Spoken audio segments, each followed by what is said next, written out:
warahmatullahi wabarakatuh. Innal hamdalillah nahmaduhu wa nasta'inuhu wa nastaghfiruh wa na'udzubillahi min syururi anfusina wa min sayyiati amalina. May yahdihillahu fala mudhillalah wa may yudhlil fala hadiyalah. Wa asyhadu an la ilaha illallah wahdahu la syarikalah wa asyhadu anna Muhammadan abduhu wa rasuluh. Amma ba'du. Alhamdulillah, puji serta rasa syukur marilah kita panjatkan kepada Allah Subhanahu wa taala yang telah memberikan segala karunia serta nikmatnya kepada kita semua. Hingga sampai saat ini kita diperkenankan oleh Allah Subhanahu wa taala untuk bertemu. Salawat serta salam marilah senantiasa kita panjatkan kepada baginda Nabi besar Muhammad sallallahu alaihi wasallam. Mudah-mudahan kita mendapatkan syafaatnya kelak di yaumul qiyamah. Amin. Seperti yang telah diinformasikan oleh tim DKIM Baitul Tamam, pada siang kali ini kita akan melaksanakan kajian Ba'da Zuhur. Kajian kali ini akan direkam dan akan diupload pada YouTube channel DKIM Baitul Tamam. Kepada Bapak Ibu yang berhalangan untuk mengikuti langsung di Masjid Baitul Tamam, dapat menyaksikan kajian ini melalui YouTube. Adapun pada kesempatan kali ini, kajian akan disampaikan oleh Bapak Wisnu Nuryanto, selaku Kepala Seksi PKC 6 KPBBC TMP Cikarang, dengan mengambil tema yakni menjadi manusia mulia. Alhamdulillah Pak Wisnu sudah hadir bersama kita. Assalamualaikum Pak Wisnu, apa kabarnya Pak? Alhamdulillah. Baik Pak Wisnu, untuk mempersingkat waktu, marilah kita dengarkan bersama materi yang akan disampaikan oleh Pak Wisnu. Kepada Pak Wisnu kami persilahkan.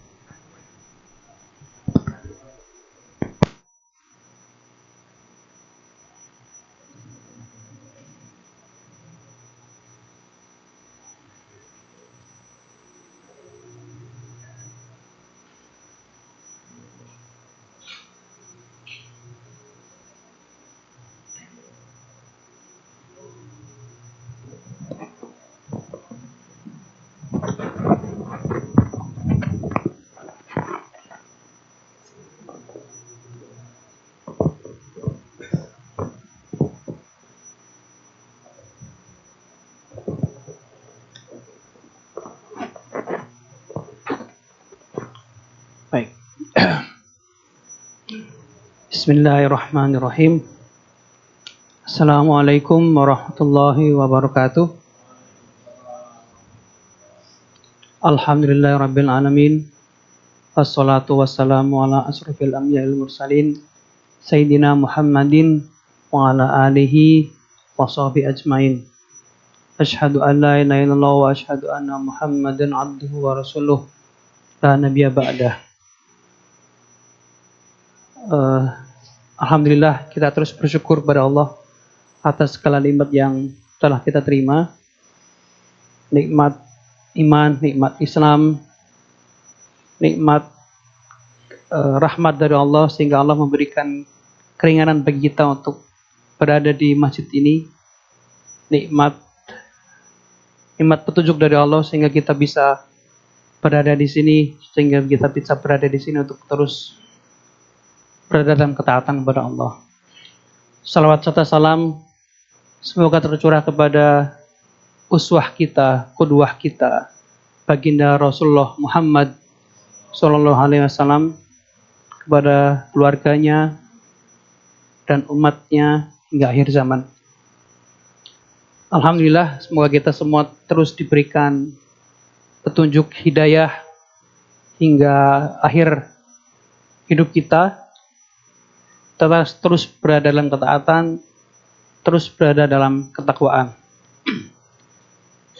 Alhamdulillah pula kita terus diberikan kesehatan sehingga kita bisa melaksanakan ketaatan yang istiqomah kepada Allah Subhanahu wa taala, terus berada dalam ketaatan untuk melaksanakan sunnah-sunnah Rasulullah sesuai kemampuan kita, dan terus berada dalam ketakwaan. Kita hadir di sini untuk saling sharing ya, saling mengisi, saling menasihati, dan terutama bagi saya untuk memecut diri saya sendiri untuk terus berbuat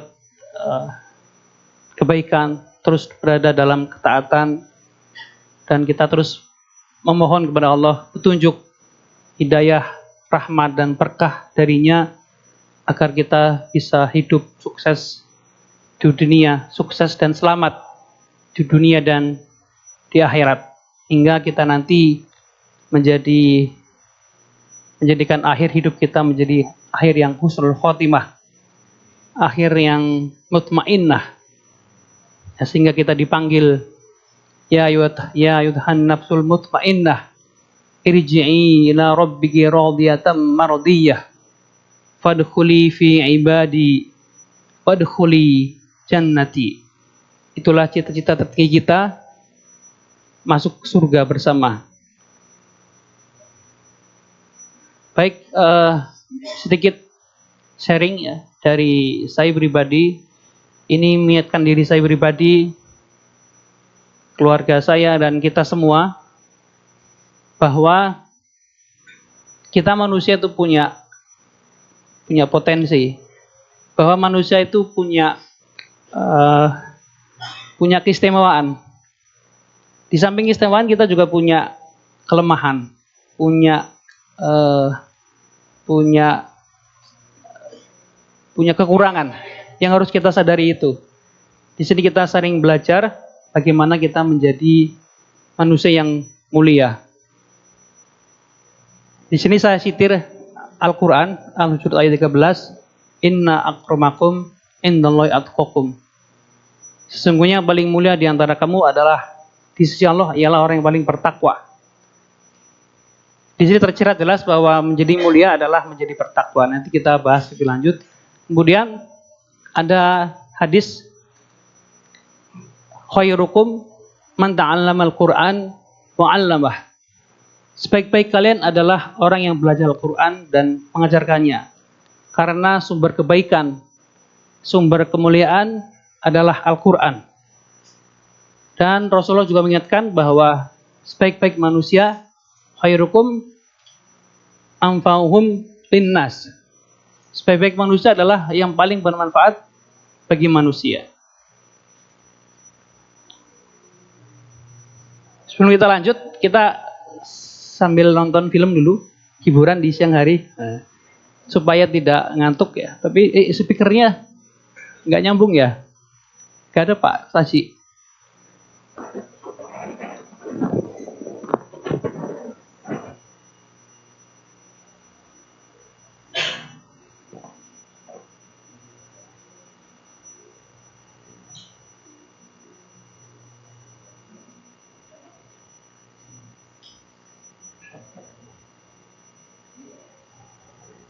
Ya ada ini ya Pak.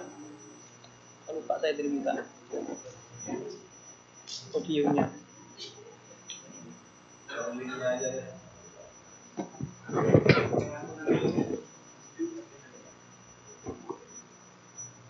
Bagus bunyi ya.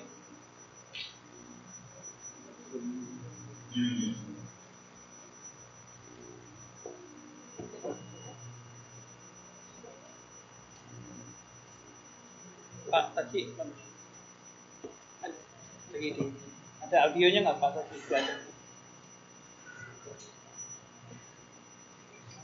Terus tadi minjam speakernya Pak Eko ya? Ini suaranya bisa? Oh nggak bisa satunya. Ini.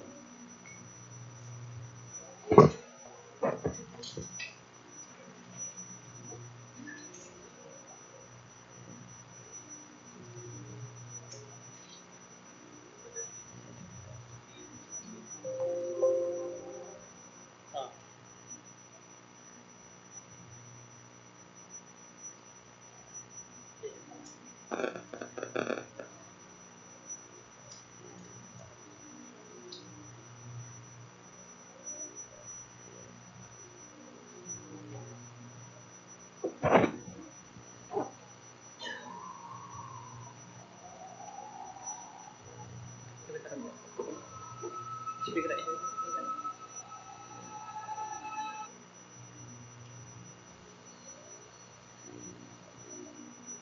Ya.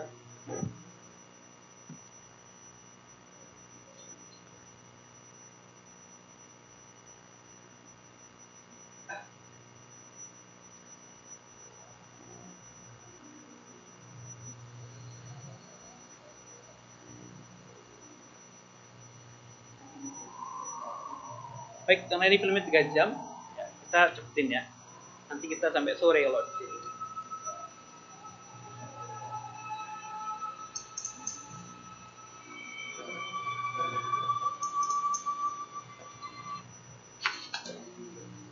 ليس من أجلي،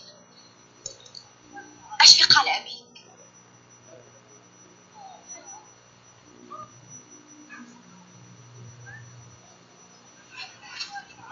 حذيفة انتظر، تمهل. إن ابن أخيك يسب آلهتنا، يرمي آباءنا بالضلالة ويفسد علينا الأبناء. مهلا يا أبا الحكم، مهلا. لو علمته يفسد ما سكت عليه. خير شباب مكة هم الذين يتبعون. وماذا تقول عنا العرب؟ شباب مكة يقودون شيوخها؟ قل لي يا أبا طالب، كيف تختار السماء نبيا يأكل الطعام ويمشي في الأسواق؟ لقد صبرنا على ابن أخيك طويلا يا أبا طالب، وإننا اليوم نعرض عليه أمورا لعله يقبلها، أو ننازله وإياك حتى يهلك أحد الفريقين. إن كان يريد مالا جعلناه أكثرنا مالا، وإن كان يريد جاها جعلناه سيدا علينا، إن كان يريد ملكا ملكناه علينا.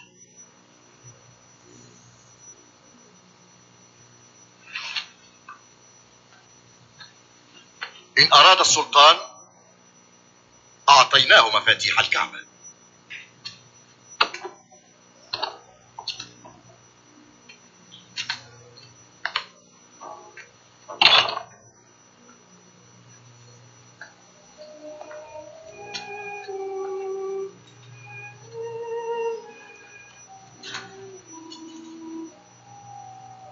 الآن وقد سمعت ما قالت قريش.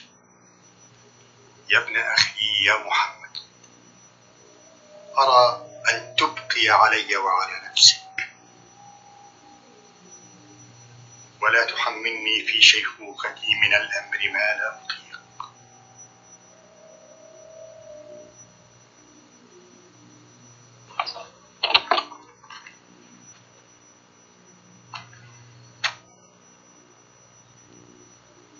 ما أعظم محمدا، تعرض عليه الدنيا فيأبى ويقول يا عم، والله لو وضعوا الشمس في يميني والقمر في يساري على أن أترك هذا الأمر ما تركته حتى يظهره الله أو أهلك دونه.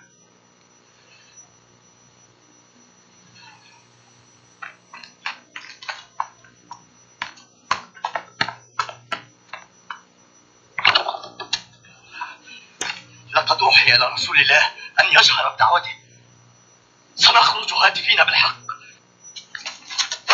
وليسمع العالم.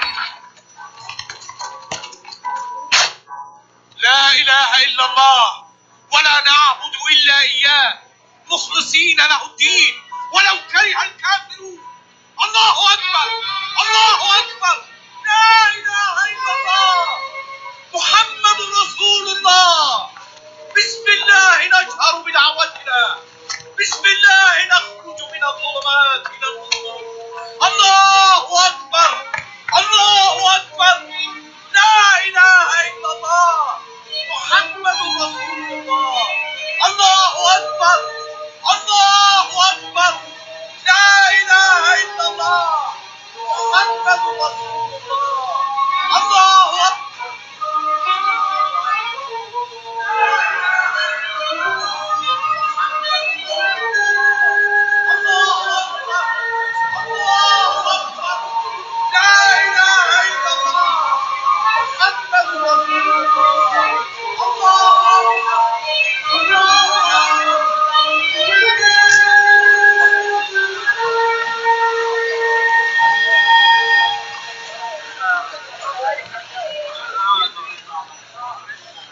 أتسمعون يا قريش؟ هل تتركون أسافل مكة من أتباع محمد يقتحمون أقداس الكعبة؟ لا وهبل، بل نقذف بهم إلى نار ذات لهب نار ذات لهب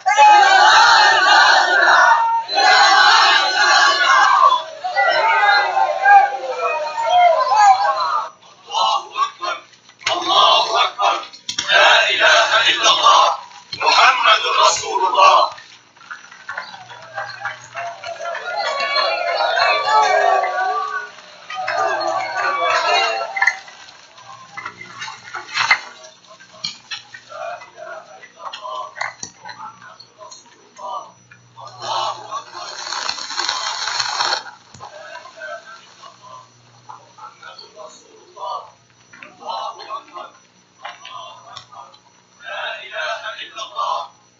أشهد رسول الله. الله أكبر الله أكبر لا إله إلا الله. احموا رسول الله.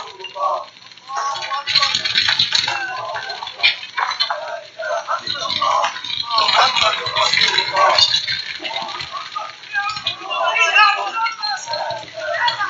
تبت يدا أبي لهب وتب ما أغنى عنه ماله وما كسب سيصلى نارا ذات لهب وامرأته حمالة الحطب في جيدها حبل من مسد.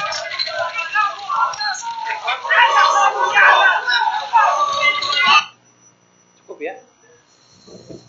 Ini sampai sore.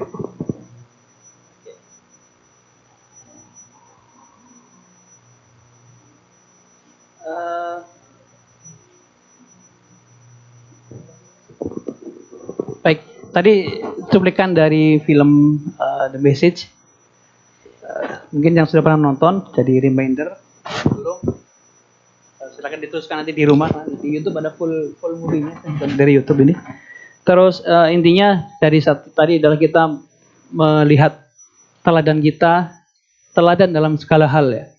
Teladan dalam segala urusan, teladan dalam segala perkara adalah junjungan kita Rasulullah Muhammad SAW. Terutama ketika kita berbicara tentang integritas, tidak ada contoh lain yang terbaik adalah Rasulullah Muhammad SAW.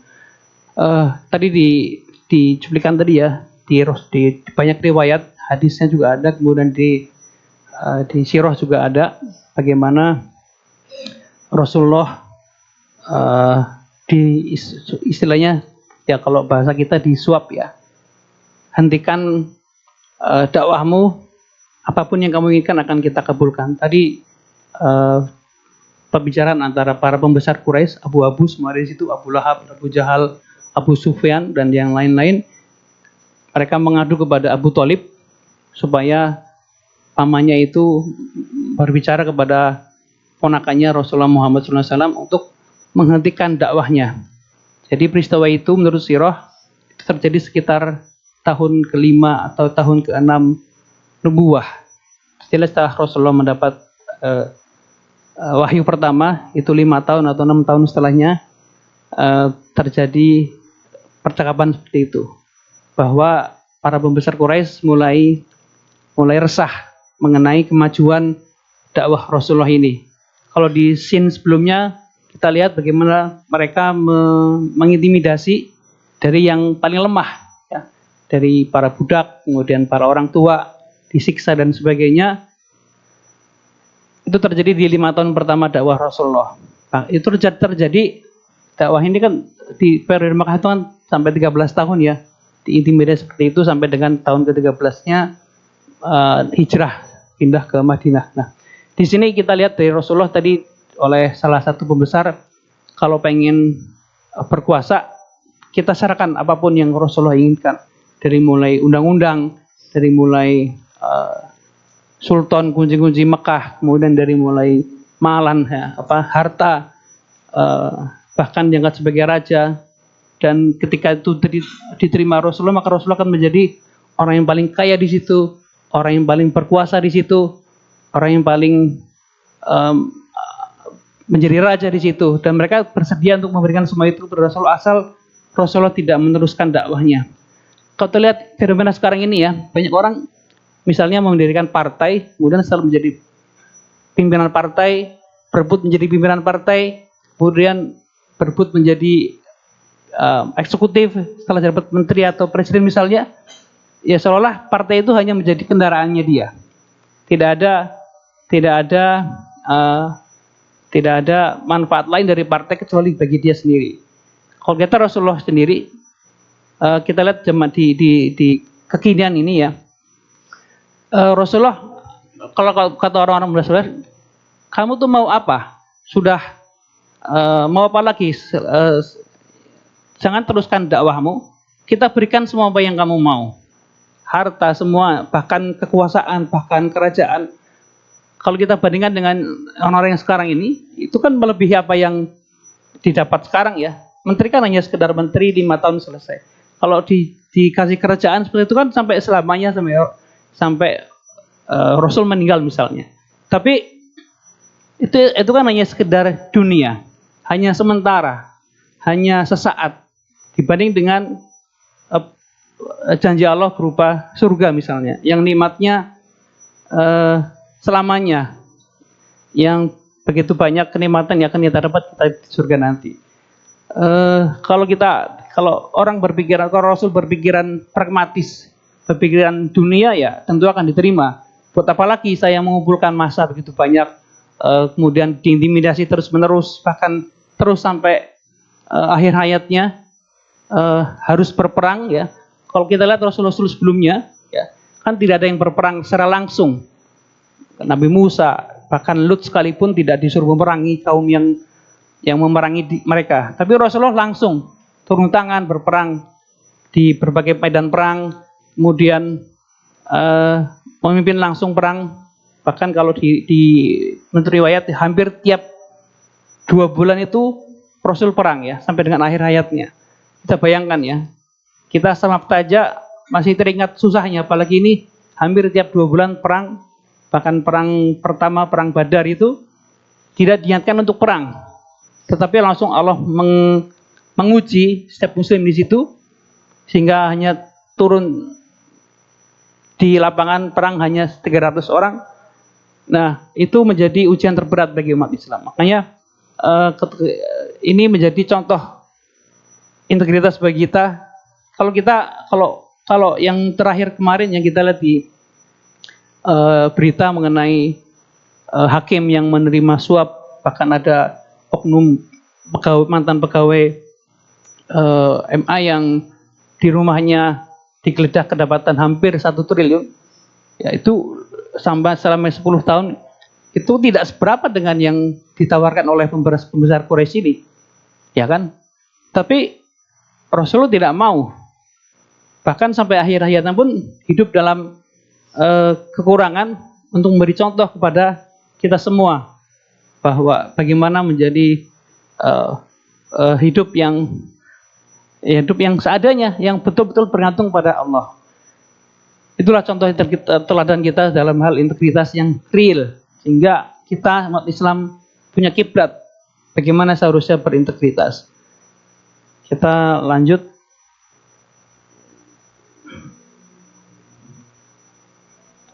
Sedikit apa yang ingin kita bahas di sini adalah terkait dengan bagaimana kita menjadi manusia mulia. Kenapa harus kemuliaan yang kita kejar ya, dan bagaimana kita bisa menjadi manusia mulia tersebut. Karena contoh terbaik kita adalah Rasulullah Muhammad SAW, manusia mulia, manusia terbaik di muka bumi ini. Pertama kita akan mengenal siapa kita. Jangan-jangan kita nggak tahu siapa kita. Kita berasal dari mana, untuk apa kita diturunkan di dunia ini, dan kita akan berakhir di mana. Apa yang kita miliki, apa yang tidak kita miliki, itu akan berpengaruh kepada hasil akhirnya nanti. Karena apa? Tujuannya kita akan ingin menjadi akhir yang baik, ingin menyebabkan husnul khotimah. Selanjutnya adalah memiliki jiwa yang tenang, karena kita sudah melaksanakan semua tanggung jawab kita tuntas, sehingga akhir hayat kita adalah akhir hayat yang selesai, dan kita akan kembali ke rumah kita yang sebenarnya, itu surga. Kemudian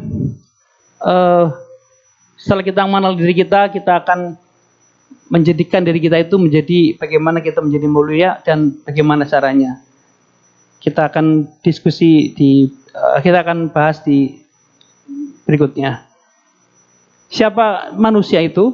Ya, Allah berfirman dalam surat At-Tariq, maka hendaklah manusia memperhatikan dari apakah dia diciptakan.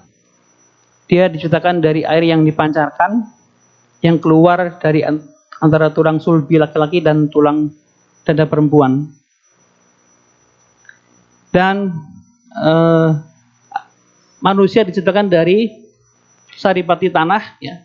Ya, di lanjut selanjutnya, dan ingatlah ketika Tuhanmu berfirman kepada para malaikat, sesungguhnya aku akan menciptakan seorang manusia dari tanah liat kering yang berasal dari lumpur hitam yang diberi bentuk. Inilah asal kita, ya, dari tanah liat kering yang berasal dari lumpur hitam yang diberi bentuk. Kemudian di situ ditiupkan ruh, ya. Ditiupkan ruh, maka itulah manusia pertama nanti Adam. Nah, kita berikutnya ya dari air mani yang dipancarkan, yang keluar dari tulang sulbi laki-laki dan tulang dada perempuan. Setelah generasi Adam. Dari sini tersirat bahwa manusia itu adalah makhluk yang hina. Kita memiliki sifat hina dari tanah itu sendiri. Kita lihat tanah, ya, tanah lumpur, tanah liat itu kan bau, kotor. Kalau kita terpercik tanah, kita harus bersihkan untuk menjadikan diri kita suci sehingga kita bisa melaksanakan ibadah sholat dan seterusnya. Sifat tanah ini mengingatkan kita bahwa kita adalah manusia hina, sehingga kita tidak boleh sombong. Ada perkataan menarik dari Ali bin Abi Thalib, hai manusia, mengapa engkau angkuh? Engkau diciptakan dari air yang hina. Engkau berjalan membawa kotoran dalam perutmu. Dan badanmu, kelak jika engkau mati, akan menjadi bangkai yang menjijikkan. Air mani itu kan kotor, ya. Itu menjadi tidak najis, tapi itu menjadikan kita menjadi hadas besar. Bau, itulah dari situlah kita berasal. Mengingatkan kita bahwa kita tidak boleh angkuh, tidak boleh sombong. Apa yang kita punya sekarang itu bukan pencapaian kita, bukan hasil kerja keras kita. Ada kerja keras kita, ada usaha kita, tapi itu kan akan bertemu dengan takdir dari Allah, bertemu dengan anugerah rahmat dari Allah, sehingga tercapailah apa yang kita sekarang, apa yang ada di kita sekarang. Seragam-seragam kita, pangkat-pangkat kita, jengkol-jengkol kita itu hanya segala atribut yang tidak boleh kita banggakan. Sebaliknya itu adalah amanah yang harus kita selesaikan, karena di balik situ ada pertanggungjawabannya, ada hisabnya. Kita bayangkan dulu sahabat Amr bin As, ya, yang menjadi saudagar kaya, ketika dia mendengar hadis, dia mendengar kata Rasulullah bahwa dia nanti merangkak menuju surga karena banyaknya harta yang harus dihisap. Maka dia setelah itu menginfakkan begitu banyak harta agar dia lebih mudah hisapnya. Tapi justru baliknya, karena dia pedagang, ya, otomatis hartanya terus banyak. Nah, kita bayangkan orang yang punya 900 triliun itu, 900 miliar itu, hampir 1 triliun, itu akan dihisap dari mana asalnya, untuk apa dikumpulkan, untuk apa digunakan. Terus belum lagi yang lain setelah efek-efek setelah itu. Nah, makanya apa gunanya mengumpulkan harta ketika itu harta dikumpulkan dengan cara yang tidak halal, tidak berkah, tidak Allah ridhoi. Karena kita akan kembali kepada Allah menjadi bangkai, ya. Kita pun berjalan membawa kotoran kemana-mana, ya. Makanya kalau kita tidak muliakan diri kita, kita hanyalah songgok daging yang hina ini. Songgok daging yang berasal dari air mani yang hina, membawa kotoran yang bau, dan akan kembali menjadi bangkai. Tetapi Allah memberikan kemuliaan juga kepada kita sebagai manusia. Sesungguhnya kami telah menciptakan manusia dalam bentuk yang sebaik-baiknya. Dan kemudian juga dalam surat Al-Isra ayat 70, dan sesungguhnya telah kami muliakan anak-anak Adam, walaqad karramna bani Adam. Kami angkut mereka di daratan dan di lautan. Hidup di kebanyakan kita adalah di daratan dan di lautan. Kami beri mereka rezeki dari yang baik-baik, dan kami lebihkan mereka dengan kelebihan yang sempurna atas kebanyakan makhluk yang telah kami ciptakan. Dari hidupnya kita di dunia ini, Allah telah berikan bekal yang sesuai dengan kita. Dimuliakan kita, kemudian kita diberikan rezeki yang baik. Jadi rezeki kita ini sudah ditentukan, sudah ditanggung oleh Allah. Tinggal berasal dari yang halal atau yang haram. Jika gaji kita misalnya sekarang 10 juta, atau rezeki kita misalnya 10 juta bulan ini, itu kan tinggal apakah dari halal atau yang haram. Akan segitu juga. Bukan berarti ketika kita berbuat semaunya, sekendaknya, akan menambah rezeki kita. Belum tentu, karena kita sudah ditentukan. Ketika kita senggol sana, senggol sini, sikut sana, sikut sini, ya segitu-segitu juga harta, rezeki kita. Karena sudah segitu dari lauhul mahfuznya.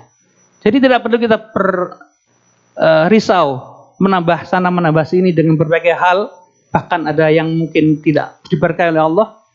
Makanya rezekinya segitu-segitu aja. Makanya ya sudah, karena segitu-segitu ya kita optimalkan dengan cara yang halal, yang berkah, sehingga akan menjadi pembawa kebaikan bagi kita, akan memberikan semangat bagi kita untuk terus beribadah dan taat dalam kebaikan bersama Allah.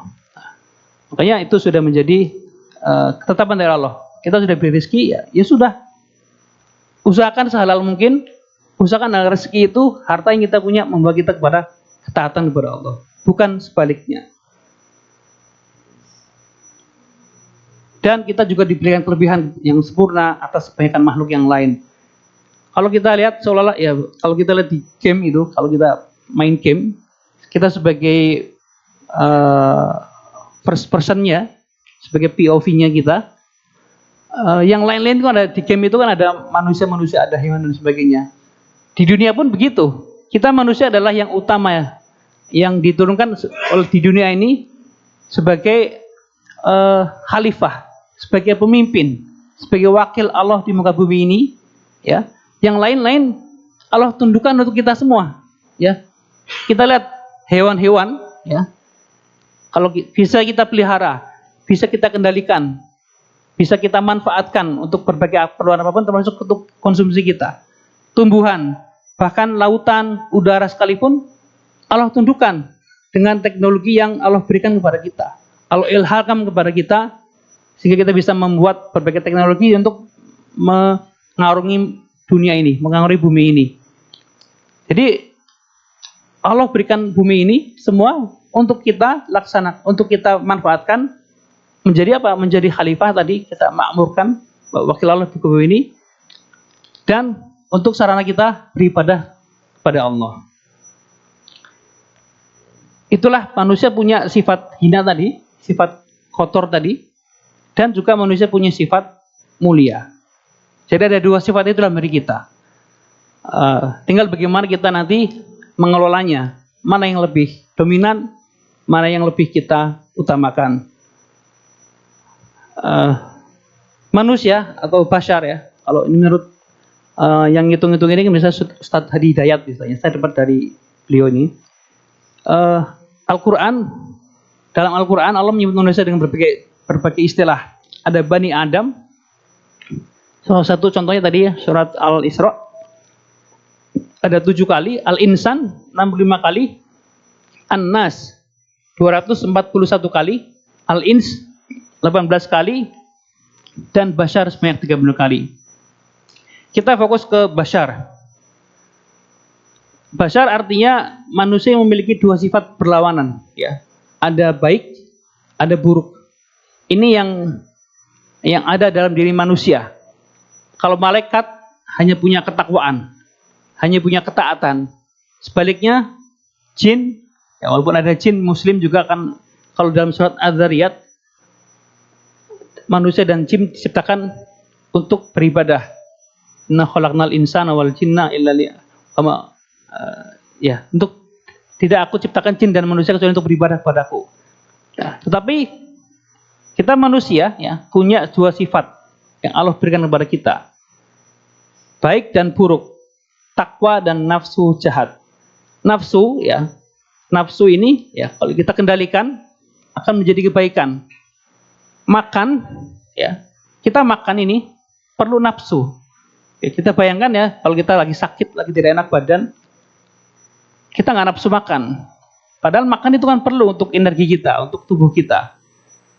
Kalau kita nggak punya nafsu, kita nggak mau makan. Atau nafsu syahwat. Kalau tidak ada nafsu syahwat, tidak akan ada keturunan.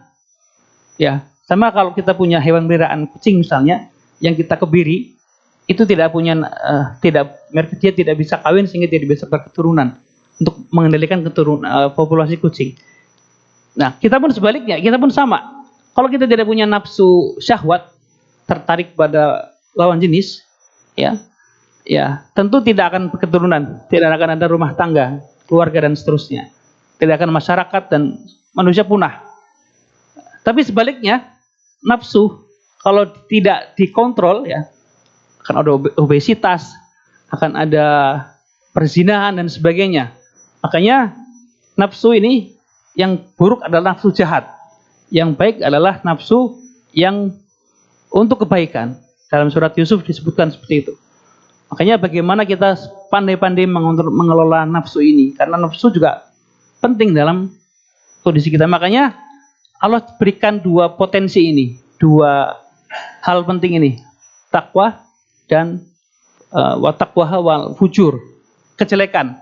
Artinya apa yang bisa mendorong kita pada kejelekan, nafsu itu bisa mendorong pada kejelekan. Ketika apalagi ditambah dengan godaan setan yang terkutuk, musuh kita yang nyata. Makanya sebaik-baik usaha tersebut adalah dengan beribadah dan beramal soleh, serta sebaik mungkin kita mengendalikan hawa nafsu. Dalam nafsu syahwat misalnya, atau nafsu makan misalnya.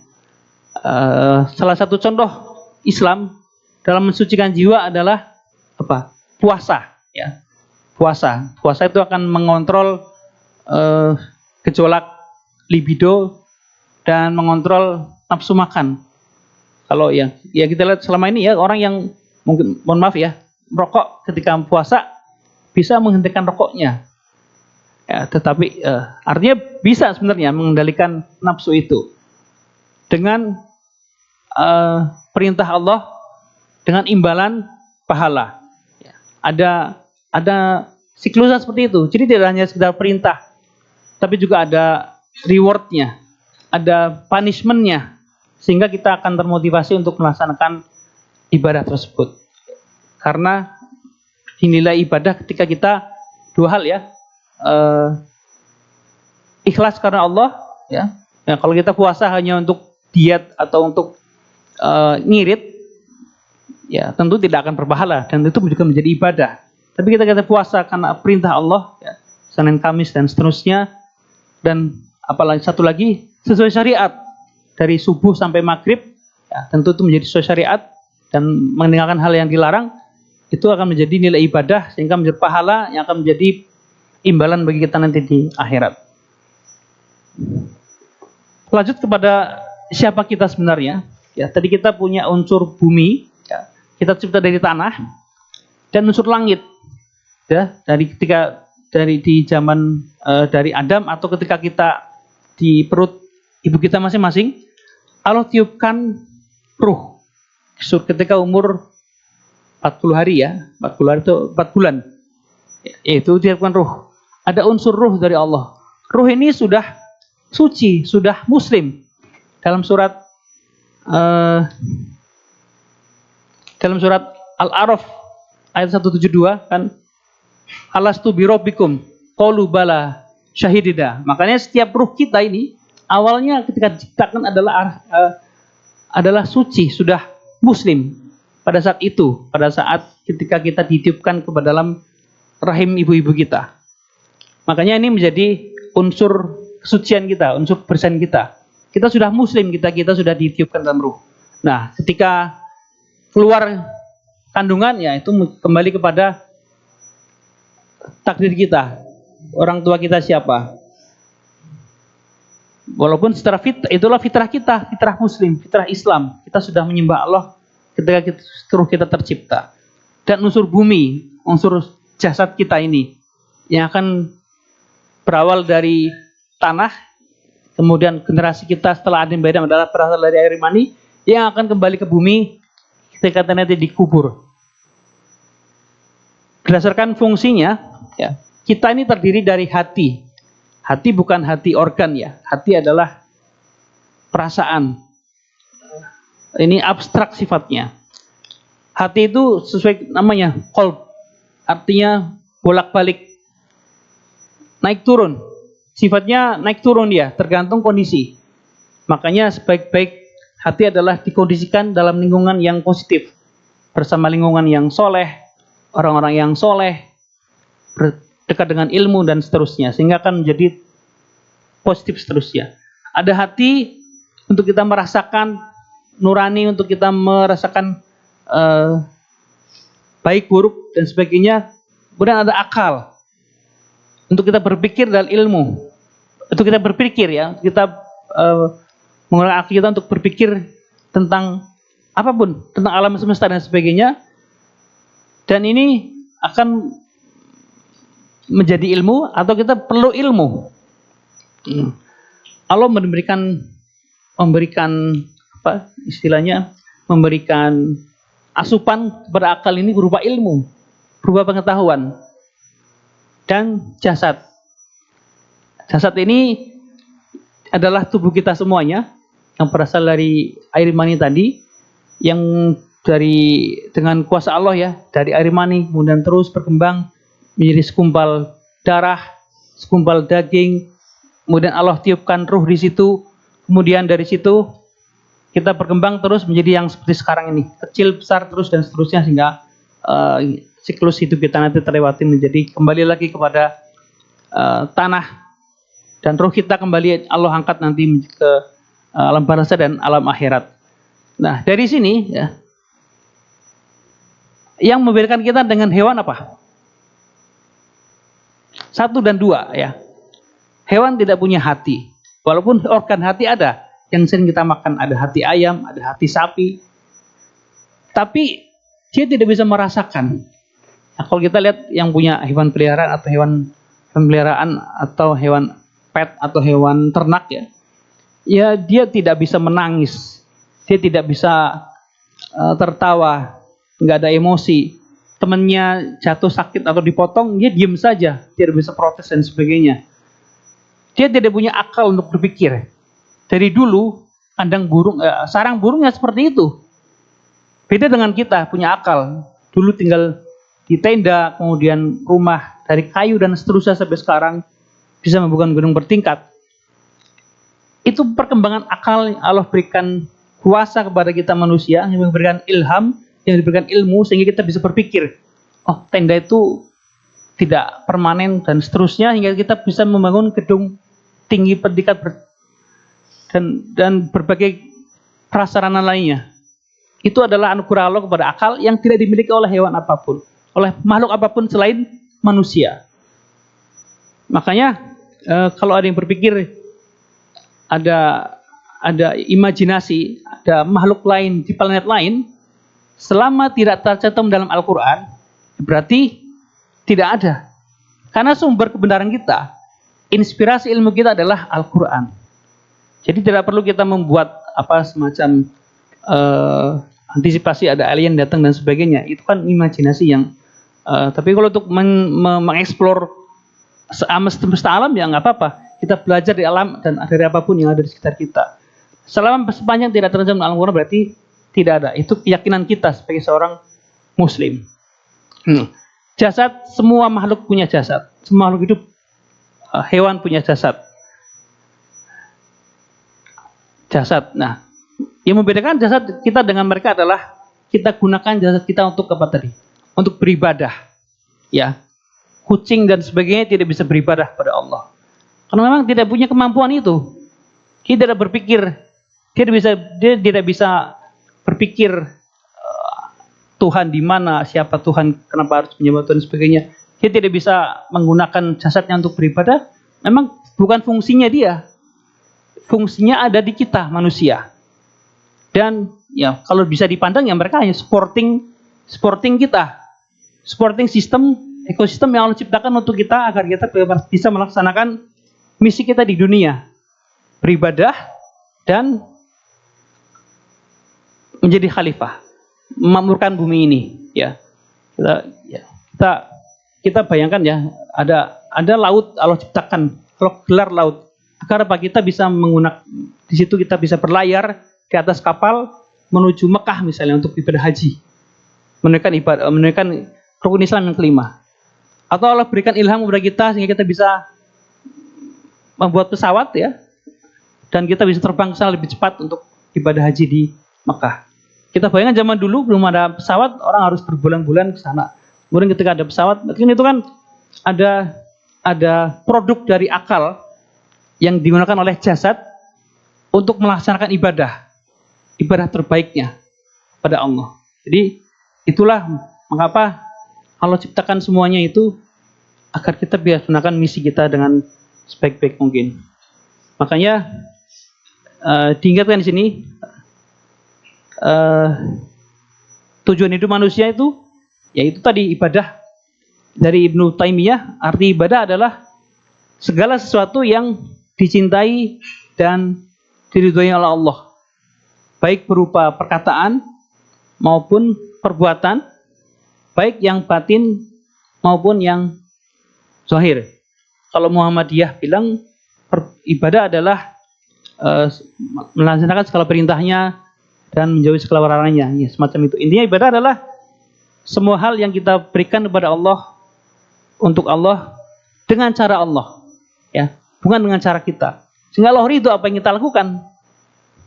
Ya, kita ibadah sholat ya atau ibadah sembahyang ya, tidak dengan cara yang Allah ridhoi, dengan cara yang contohkan mulai Rasulullah, maka itu tidak menjadi Allah ridho kepada kita. Makanya itu bukan ibadah. Ibadah adalah yang Allah ridhoi, yang Allah sukai, apapun itu, perbaikan perkataan, perbuatan maupun pikiran atau lintasan pikiran. Dan yang kedua adalah menjadi khalifah, menjadi kepercayaan dari Allah untuk mewakili kekuasaannya di bumi ini. Karena kita wakil, ya berarti ada masanya. Mati berarti harus diganti.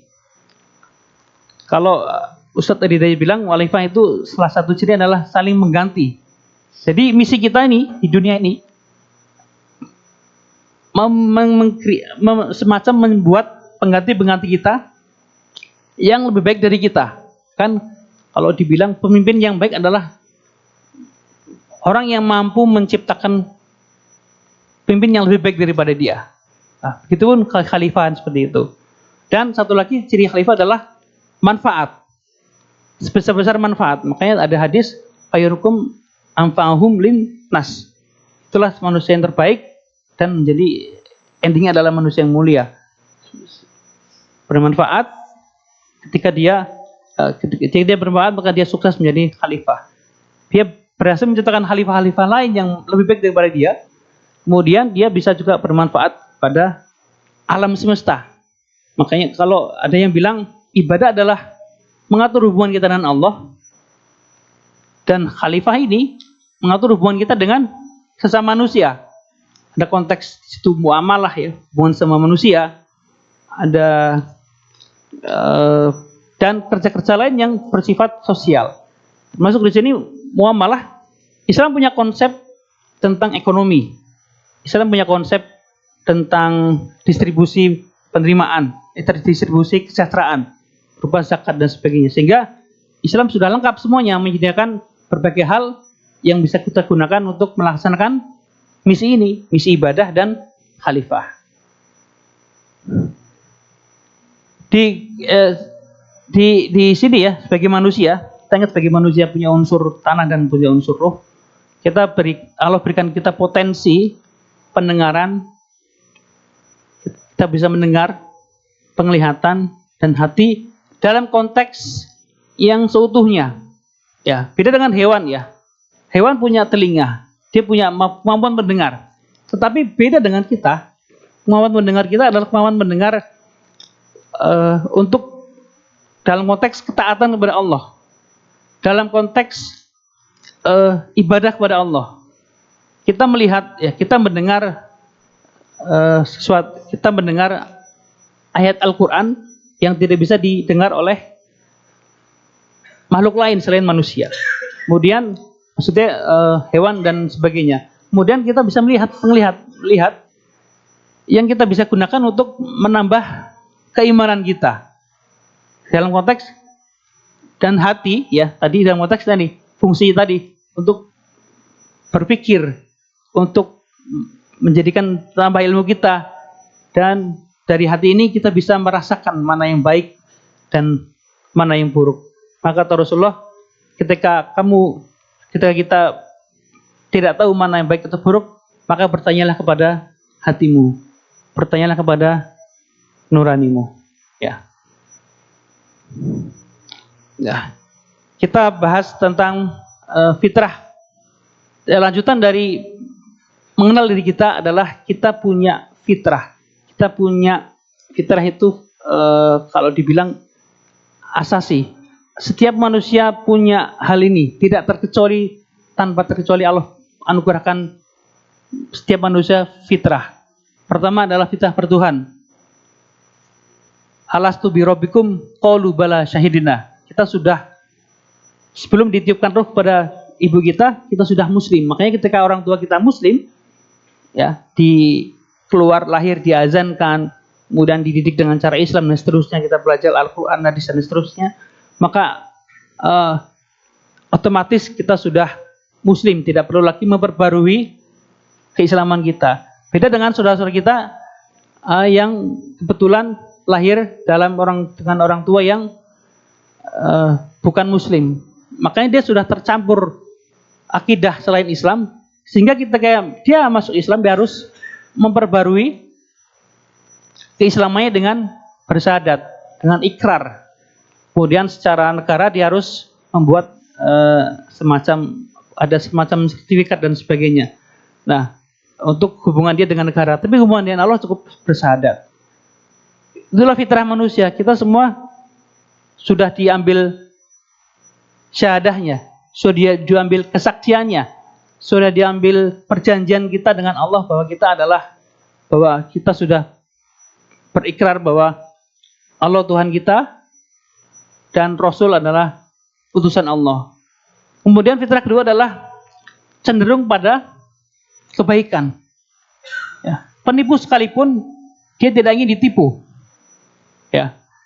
Perampok sekalipun tidak ingin dirampok. Atau koruptor sekalipun dia tidak ingin anaknya menjadi koruptor. Ada kecenderungan kebaikan pada kita yang harus kita pupuk, kita tumbuhkan, kita kuatkan, sehingga itulah yang dominan dalam diri kita, bukan sebaliknya.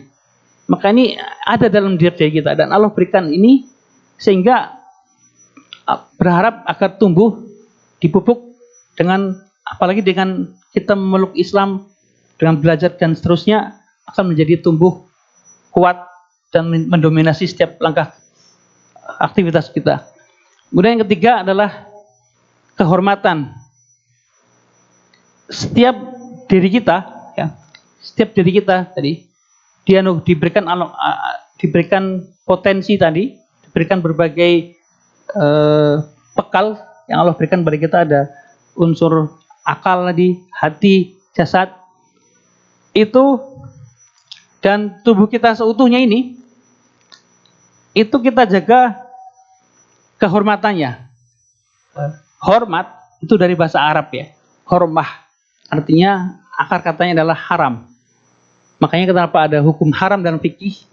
Kenapa? Karena secara syariat itu untuk menjaga kehormatan kita. Fikih kan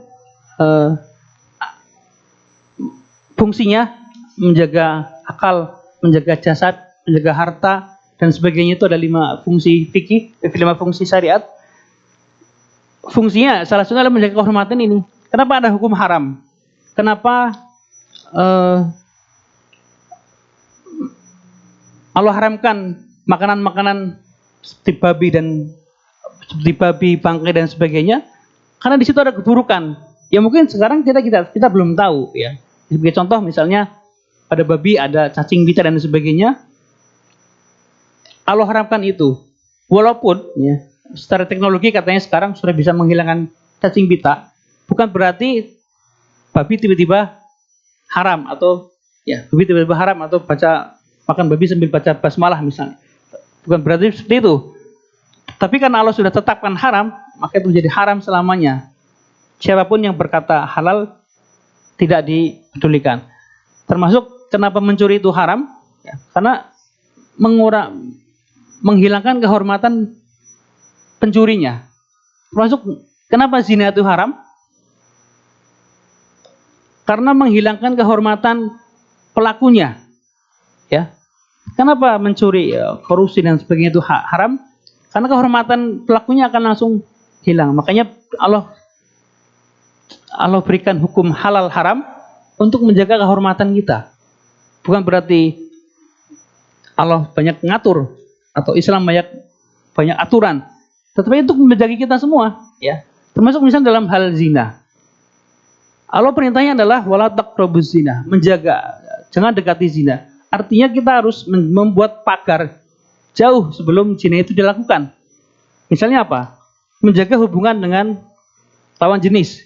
Tidak sembarangan berkomunikasi dengan lawan jenis pun harus dijaga tata keramanya. Dalam Al-Quran disebutkan kita harus hudul basor, menundukkan pandangan, baik bagi laki-laki dan perempuan. Bahkan perempuan ditambah harus menutup auratnya dengan kerudung sampai ke dada. Karena syahwat laki-laki lewat matanya, lewat beda dengan syahwat perempuan. Makanya Allah jaga seperti itu, Allah berikan pakar-pakar seperti itu agar apa? Agar kita jauh dari hal-hal yang Allah haramkan seperti itu. Untuk menjaga kehormatan kita. Ya kita lihat perempuan ya, lebih terhormat mana? Perempuan yang menjaga aurat dengan hijab lengkap dibanding dengan perempuan yang bajunya minim. Ya, tentu kita akan memilih yang hijab lengkap karena lebih terjaga kehormatannya. Itulah mengapa Allah ciptakan berikan fitrah kehormatan. Kita akan menjaga kehormatan kita. Termasuk misalnya dari ujung kepala sampai ujung kaki Allah jaga kehormatan kita dengan berbagai apa? Dengan berbagai syariatnya. Pikiran kita misalnya tidak boleh berburuk sangka dalam surat Al-Hujurat. Buruk sangka ini akan membawa kemana-mana. Ini orang kok begini. Akhirnya kan kita menjadi zon ini, buruk sangka ini menjadi hibah, menjadi mendorong kita pada perilaku yang buruk dan seterusnya. Termasuk mata kita juga diperintahkan untuk tadi menundukkan pandangan, hanya memandang yang halal. Mulut kita, mangkana yu'minu billahi wal yaumil akhir falyaqul khairan aw yasmut. Kalau kamu tidak bisa berkata baik, diam. Ya, ini bukan kata-kata mutiara. Ini adalah perintah Allah melalui Rasul. Hadis sahih. Mangkana yu'minu billahi, kalau kamu beriman pada akhir-akhir dan mangkana yu'minu billahi, kalau beriman pada Allah dan akhir, berkata yang baik saja atau diam. Karena mulut itu kalau tidak berkata yang baik, maka hanya keluar adalah kata-kata busuk. Ya. Karena mulut kita kan mengeluarkan bau busuk. Jadi akan mulia ketika kita mengeluarkan kata-kata yang baik. Apalagi ketika kata-kata itu adalah kata-kata menyuruh pada Allah. Apalagi ketika kata-kata itu adalah kata-kata Al-Quran, hadis dan sebagainya. Makanya kemuliaan itu menjadi milik kita. Karena Allah menjaganya dengan berbagai syariatnya. Dari mulut dan seterusnya, termasuk syahwat. Ya, kita jaga kehormatan syahwat kita. Kalau Rasul ingatkan ketika ada sahabat yang bertanya, apakah saya berbuat zina? Kemudian Rasul balikkan pertanyaan, kalau orang menzinai ibumu gimana? Menzinai saudaramu gimana? Menzinai istrimu gimana? Dikembalikan lagi, itu akan meruntuhkan kehormatan para pelaku zina dan seterusnya. Nah, ini fitrah-fitrah kebaikan ini yang harus kita kuatkan, harus kita latih terus-menerus sehingga akan menjadi dominan, dan ini yang menjadi kita lakukan setiap hari. Ada salah satu tip di sini ya. Sebenarnya kerugian adalah apabila manusia lebih memilih kenikmatan sesaat dengan mengorbankan kenikmatan yang abadi. Ya, misalnya kalau di kita ya, di Bea Cukai ini menerima gratifikasi atau melakukan suap dan sebagainya, itu kan kenikmatan sesaat dapat ya. Apalagi kalau sekarang saya pikir dengan remunerasi yang sekarang dibanding dengan gratifikasi atau suap yang kita lakukan atau kita terima, ya tentu tidak sebanding. Apalagi ketika ketahuan, ya tentu ada sanksi. Apalagi kalau sanksinya lepas baju, ya istilahnya kita menerima hanya berapa sih paling banyak, kemudian kita harus melepas baju biru kita, selesai, belum lagi malunya dan sebagainya. Makanya sebenarnya kerugian adalah manusia yang memiliki kenikmatan saat dan mengorbankan kenikmatan yang abadi, surga ya. Hidup kita ini paling lama berapa? 70-80 tahun dibanding dengan surga yang selama-lamanya. Ya, kita hura-hura, foya-foya dengan berbagai sarananya sampai dengan cuma 70 tahun istilahnya, 80 tahun. Misalnya kita pun punya kesempatan itu. Dibanding dengan nanti setelah itu, belum masa tunggunya dari kita mati sampai dengan kiamat. Setelah itu masih baru ada hisab dan seterusnya sampai di akhirat akan selamanya. Hanya orang bodoh yang merugikan sesuatu yang abadi, yang meninggalkan yang abadi hanya untuk yang sesaat ini. Ya tadi kalau kita gratifikasi, suap, kemudian ada juga yang kalau di umum misalnya kenikmatan saat misalnya berzina dan sebagainya, tidak seimbang. Makanya akalnya nggak dipakai kalau orang yang berpikiran seperti ini. Ini fitrah tadi, fitrah manusia ini harus kita kuatkan yang baik-baiknya, yang fitrah baik-baik seperti ini. Dan di luar itu berarti ada nafsu buruk, belum lagi ditambah dengan godaan setan terkutuk. Terus apa yang bisa kita lakukan? Tazkiyatun nafs. Kita mensucikan jiwa kita terus menerus. Kita sucikan jiwa, kita kenakan hawa nafsu. Dalam surat Asy-Syams ya, fujur wa taqwa, qad aflaha man zakkaha faqad khaba man dassaha. Benar, Rasul juga mengingatkan orang yang cerdas adalah orang yang mampu mengendalikan hawa nafsunya dan beramal untuk hari sudah mati. Ya, berarti lawannya orang cerdas adalah orang bodoh.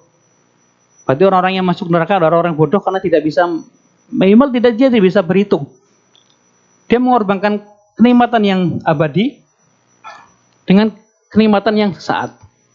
Kemudian orang yang lemah adalah orang yang mempertukarkan hawa nafsu dan hanya berangan-angan kepada Allah. Pengen masuk surga tapi nggak ada amalnya. Sebaliknya dia malah menurunkan hawa nafsunya. Dan kita rangkum sedikit ya, bagaimana menjadi manusia. Intinya adalah surat Al-Hujurat ayat 13, inna akramakum indallahi atqakum. Pertama kita harus menyadari potensi diri kita ya. Kita adalah manusia yang hina dan juga kita juga punya potensi kemuliaan dan kita punya tujuan hidup. Jadi jangan sampai nanti sama seperti kita bisa dikasih ST untuk melakukan cek harga rokok, tetapi malah kita nongkrong di warung rokok dan ngobrol terus sampai dengan sore, kembali tanpa harga rokok. Loh, kamu ngapain di sana? Jangan sampai nanti kita kembali ke akhirat seperti itu. Kamu disuruh tuh untuk beribadah, untuk menjadi khalifah yang bermanfaat, yang menjaga hubungan baik dengan manusia. Selesai kita tugas, selesai kita dipanggil, mana hasilmu? Mana ibadahmu? Mana kekhalifahanmu? Apa fungsimu di dunia ini? Kamu malah berbuat kerusakan, berbuat maksiat. Ini nih minus semua nih amalmu. Sama seperti SD tadi, tentu kan kita diberi kepala kantor sebagai pemberi SD, bagi dikasih SP dan seterusnya. Itu gimana balikin SPD-nya, gimana balikin waktu yang sudah habis. Nah, jangan sampai seperti itu. Kemudian kita jaga fitrah kehormatan kita dengan menjaga ketaatan. Ya, kita diberikan jasad yang alhamdulillah ini, ya kita manfaatkan itu, kita jaga amanah ini dengan ketaatan, dengan mengikuti syariat. Berarti mata kita pakai sebisa mungkin untuk kita tundukkan, kita gunakan akal kita untuk berpikir, untuk menambah keimanan kita, bukan sebaiknya untuk berzon kepada orang, teman-teman kantor dan sebagainya, sehingga akan hibah dan seterusnya menambah dosa. Sehingga apa yang kita pakai ini, apa yang kita punya ini, kita jaga sesuai syariat, hingga kita menjadi orang yang taat karena kita mengikuti syariat Allah. Kemudian kita laksanakan, kita jadikan seluruh aktivitasnya sebagai ibadah. Kita niatkan sebagai ibadah. Maka ada yang bilang hari-hari kita adalah hari-hari menunggu waktu sholat. Kita jadikan waktu sholat sebagai utama dan lain-lain menunggu. Dia aktivitas kita kerja dan sebagainya adalah aktivitas ibadah yang kita niatkan ikhlas karena Allah, dan kita ikati ketentuan syariat Allah. Tapi kalau kita misalnya bekerja tidak sesuai dengan syariat Allah, kerja tapi mencuri, kerja tapi curang, berarti kan tidak sesuai dengan syariat Allah. Artinya tidak menjadi ibadah. Justru sebaliknya, menjadi maksiat. Kemudian ibadah tadi ini tugas kita ya, ibadah, dan kita amanah sebagai khalifah. Kita gunakan apa yang kita punya untuk menjadi khalifah. Kita gunakan konsep Islam untuk hidup bermuamalah dengan yang lain. Misalnya bagi yang belum menggunakan bank syariah, ya sebisa mungkin kita gunakan bank syariah. Apapun kondisinya bank syariahnya, ya walaupun katanya masih hanya sekedar nama, yaitu yang ada sekarang yang kita pakai. Itu. Artinya kita, konsep kita sebagai khalifah itu, kita menggunakan aturan Islam untuk beribadah kepada Allah dan bermuamalah kepada semanusia.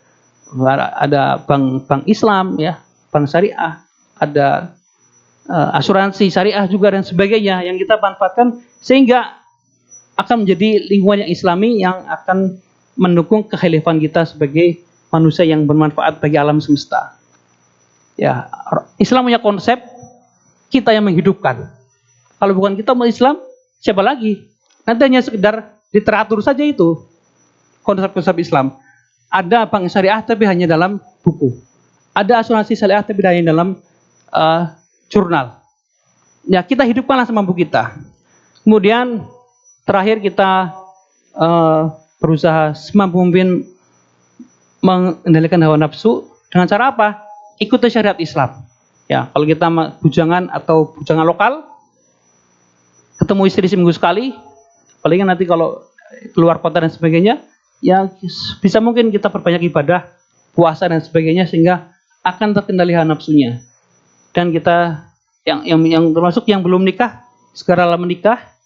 Dan terakhir kita syukurin nikmat yang ada di kita. Jadi kita bisa ini berawal dari yang baik, ya. Allah berikan kita kebaikan dari harta, rezeki dan sebagainya, digunakan untuk yang baik dan berakhir nanti dengan yang baik, husnul khotimah. Sehingga kita mendapatkan kebaikan dunia dan akhirat, dan kita akan kembali menjadi dengan jiwa yang tenang. Tenang karena kita sudah menunaikan tugas kita dengan baik, tenang karena kita sudah melaksanakan amanah kita dengan tuntas, seoptimal mungkin. Sehingga ya ayuhan nafsul mutmainnah, kita berada di dalamnya, dan fadkhuli fi ibadi, kita menjadi hambanya, fadkhuli jannati, kita masuk surga bersama semuanya. Demikian dari saya, kalau bisa mohon maaf. Saya ini, assalamualaikum warahmatullahi wabarakatuh.